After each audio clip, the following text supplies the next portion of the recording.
పులివెందుల ప్రజలకు, రాష్ట్ర ప్రజలకు కూడా, పులివెందుల ప్రజలకు, రాష్ట్ర ప్రజలకు కూడా, మరి ముఖ్యంగా నా మీద ఆరోపణలు చేస్తా ఉన్న నా బంధువులకు కూడా ఈ సందర్భంగా ఒక్కటి చెప్పదలుచుకున్నా. ముఖ్యమంత్రిగా దేవుడు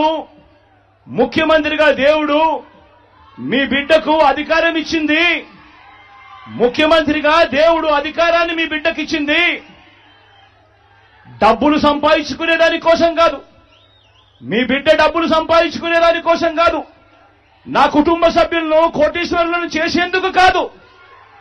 ఆ దేవుడు మీ బిడ్డకు ఈ ముఖ్యమంత్రి పదవి ఇచ్చింది పేదలందరికీ మంచి చేసేందుకు, ఆ పేదలకు మేలు చేసేందుకు దేవుడు ఈ అధికారాన్ని మీ బిడ్డకిచ్చాడు, మీ జగన్కి ఇచ్చాడు.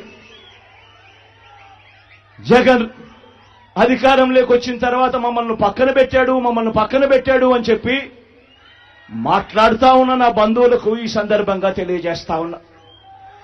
మరొక విషయం కూడా నిండు మనసుతో చెప్తా ఉన్నా. వైఎస్ అవినాష్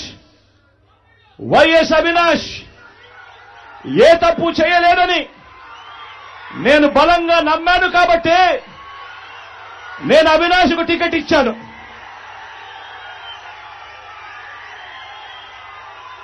ఈరోజు అవినాష్ అడిగిన ప్రశ్నలకు సరైన సమాధానాలు చెప్పలేని వీరంతా చిన్న పిల్లాడైనా అవినాష్ను దూషించడం, అవినాష్ను తెరమరుగు చేయాలనుకోవడం ఎంతటి దారుణమైన కార్యక్రమం అన్నది ప్రతి ఒక్కరూ కూడా గమనించమని అడుగుతా ఉన్నా.